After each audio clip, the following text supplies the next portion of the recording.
Bonsoir à tous, merci de nous rejoindre pour cette nouvelle édition de votre journal. Dans l'actualité, les élections législatives approchent, ça y est, le premier tour se tient dimanche. Vous devrez donc élire les 5 nouveaux députés vendéens sur le département. Ils sont au total 53 candidats répartis sur 5 circonscriptions. Pour vous les présenter, j'accueille sur ce plateau Aurélien Huard. Bonjour. Bonjour Alexia. Alors, déjà, on va commencer par la première circonscription qui s'étend du nord de la Roche jusque Chaland en passant par Esnay. Qui sont-ils exactement, ces candidats, et quels sont les enjeux surtout ? Alors, il y a 12 candidats sur cette première circonscription. On retrouve le député sortant, Philippe Latombe, qui représente la majorité présidentielle. On rappelle d'ailleurs que les candidats de la majorité présidentielle avaient remporté toutes les circonscriptions en 2017. Face à lui, on trouvera Laurent Caillot du parti Le Nouveau Centre, mais qui était aussi investi par les Républicains. On suivra également le résultat de la conseillère régionale Lucie Etonneau, qui représente la NUP. Également Lila Ndong du Rassemblement national. Et puis les autres partis représentés, ce sont Reconquête, Allons Enfants, Lutte ouvrière, Mouvement de la ruralité, Mouvement écologiste indépendant, le Parti animaliste, les Patriotes et enfin Solidarité et Progrès. Alors, même question pour la deuxième circonscription qui, je le rappelle, s'étend sur la Roche-Sud, Talmont-Saint-Hilaire et puis Chantonnay et Mareuil-sur-Lay. Oui, il y aura 13 candidats. C'est la circonscription où il y a le plus de candidats, avec donc là aussi le député sortant Patrick Loiseau, qui représente le MoDem, mais qui n'a pas été investi par la majorité présidentielle. C'est Béatrice Bellamy du parti Horizon qui a eu l'investiture. Elle qui a quitté le parti Les Républicains qu'elle représentait lors des élections de 2017. L'investiture des Républicains, elle est pour Maxence de Rugy, le maire de Talmont, qui lui est un prétendant sérieux à la victoire. On suivra également Nicolas Hélary, qui représente la NUP et qui pourrait jouer les troubles faits, tout comme Franck Laloux du Rassemblement national. Les autres partis sur cette deuxième circonscription, Reconquête, Vendécologie, Lutte ouvrière, les Patriotes, la Raison du peuple, Parti animaliste, le Mouvement de la ruralité et le Parti pirate. Alors, on poursuit forcément sur la troisième circonscription, qui, je le rappelle, concerne plutôt le littoral, avec les Sables d'Olonne et les îles notamment. Avec 8 candidats, c'est la circonscription qui compte le plus d'électeurs, mais où il y a le moins de candidats. On va dire qu'il y a 2 candidats qui se présentent comme favoris. Le député sortant, Stéphane Buchou de la majorité présidentielle, et face à lui, Alain Blanchard des Républicains, qui a le soutien notamment de Yannick Moreau, le maire des Sables d'Olonne. Mais on surveillera également en outsider Corinne Fillet du Rassemblement national, Aurélien Mauger de la NUP, autre parti représenté, Vendécologie, Lutte ouvrière, le Mouvement de la ruralité ainsi que Debout la France.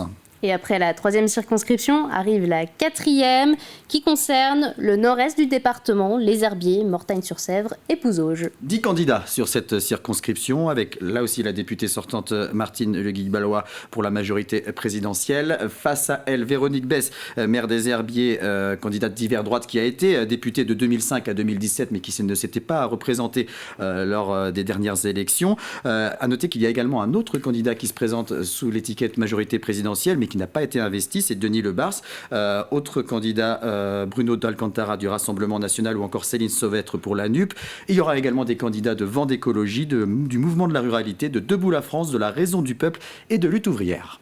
Et enfin, la cinquième circonscription, le territoire qu'on n'a pas encore balayé, le Sud-Vendée, avec Fontenay-le-Comte, Luçon et la Châtaigneraie. Et c'est la plus petite en nombre d'électeurs. Il y aura 10 candidats avec le député sortant Pierre Henriet de la majorité présidentielle qui a de fortes chances d'être second tour, mais reste à savoir face à qui.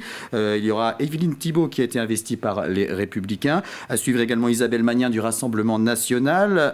Il faut savoir que c'est un territoire où Marine Le Pen a réalisé de bons scores à la présidentielle en arrivant en tête dans une quarantaine de communes. Également candidat pour la NUP Timothée Thibault ou encore Sandrine Delattre pour Reconquête.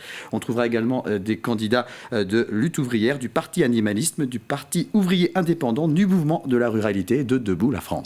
Merci Aurélien pour toutes ces explications. Et puisque l'on parle des candidats aux législatives, chaque jour nous donnons la parole aux prétendants au siège de député. Aujourd'hui, découvrons 3 nouveaux candidats. Joël Baril, il est candidat suppléant du Mouvement de la ruralité aux côtés de Sophie Orizet-Vieillefond dans la deuxième circonscription. Arthur Lemoine est lui aussi suppléant dans cette circonscription aux côtés de Célia Gouali du Parti pirate. Et enfin, Pierre Henriet, député sortant de la 5e circonscription. Nous sommes très opposés à l'éolien terrestre, enfin à l'éolien en général, Pour nous, c'est un scandale financier et c'est un scandale écologique, etc. Ça, je ne vais pas revenir sur ce sujet-là, mais nous y sommes très opposés. Par contre, nous sommes très favorables à des énergies de substitution comme le photovoltaïque, comme les méthanisations, comme la géothermie. Nous sommes très favorables. Et évidemment, le nucléaire. Nous sommes aussi favorables au nucléaire. Je souhaite poursuivre mon engagement à la fois sur le travail législatif et sur le terrain. Il y a une réelle dynamique qui s'est créée dans le sud Vendée et je souhaite m'engager pour poursuivre cette dynamique aux côtés de l'ensemble des acteurs du territoire. Il y a des enjeux au sein de la majorité liés notamment à la ruralité sur lesquels je souhaite continuer à m'investir. Ça concerne la santé, l'éducation, la mobilité, l'économie et l'agriculture qui sont des secteurs phares pour le sud Vendée. Donc nous souhaitons monter à l'Assemblée nationale pour créer des vocations, montrer qu'en termes de représentativité, il est légitime pour tout un chacun de se présenter, d'arriver à l'Assemblée nationale et de porter justement la voix de ses concitoyens.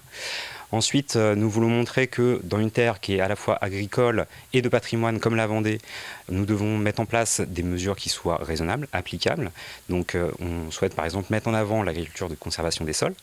Et ensuite, on a un gros thème sur tout ce qui est logement, particulièrement important dans notre circonscription, où c'est une zone très très touristique.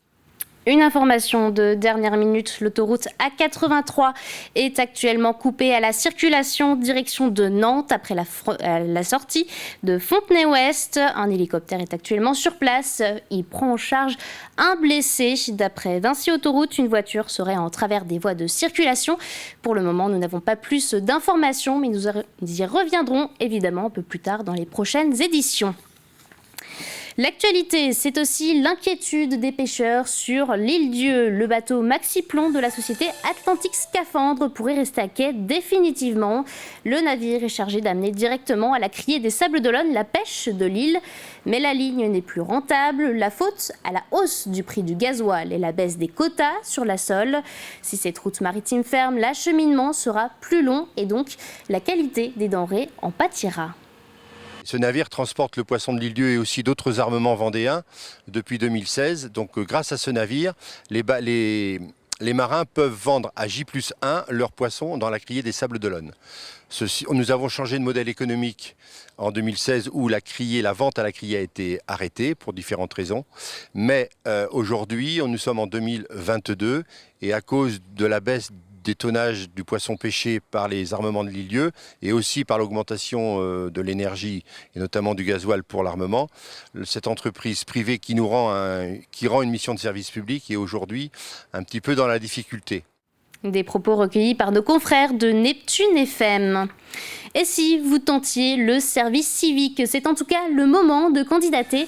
La Ligue de l'enseignement de Vendée vient de lancer sa campagne de recrutement des volontaires en service civique.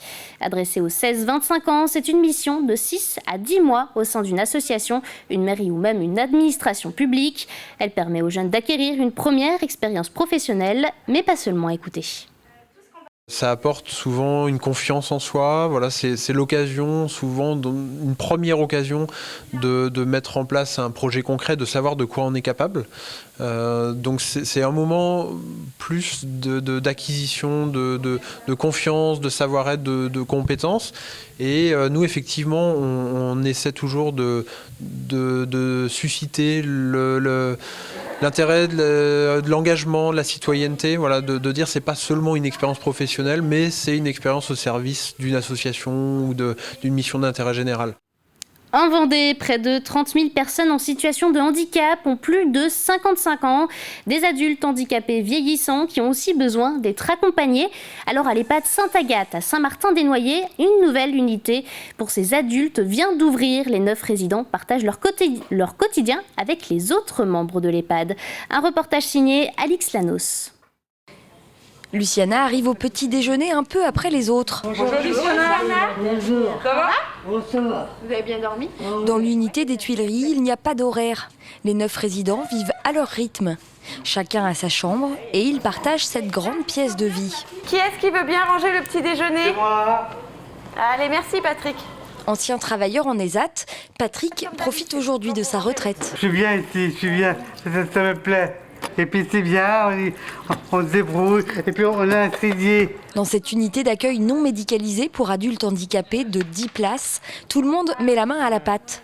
L'autonomie des résidents est l'un des principaux critères d'entrée. Aucun membre du personnel n'intervient dans leur logement, que ce soit pour la toilette ou pour le ménage. C'est un petit peu le fonctionnement d'un domicile. S'ils étaient sur du domicile, il ferait intervenir les infirmières à domicile ou des structures qui font le ménage type ADMR. Donc c'est exactement pareil ici. Flambant neuf, ce nouveau lieu de vie répond à un appel d'offres du département afin d'augmenter et de diversifier les places d'accueil pour adultes handicapés vieillissants. Ici, l'unité est intégrée au sein d'un EHPAD classique. Les 9 adultes handicapés partagent le repas du midi et les activités avec l'ensemble des résidents de l'EHPAD. Autour de l'épluchage de légumes, tout le monde fait connaissance. Myriam a intégré les Tuileries il y a quelques semaines seulement. Ça se passe très bien. J'ai commencé déjà à discuter avec eux. Une fois, on a été se promener avec une dame qui était en fauteuil roulant et je l'ai roulé pratiquement tout le tour, quoi. Ça se passe très, très bien. Ils sont tous de service, ils nous roulent, ils discutent avec nous, on rigole. Ils sont très gentils.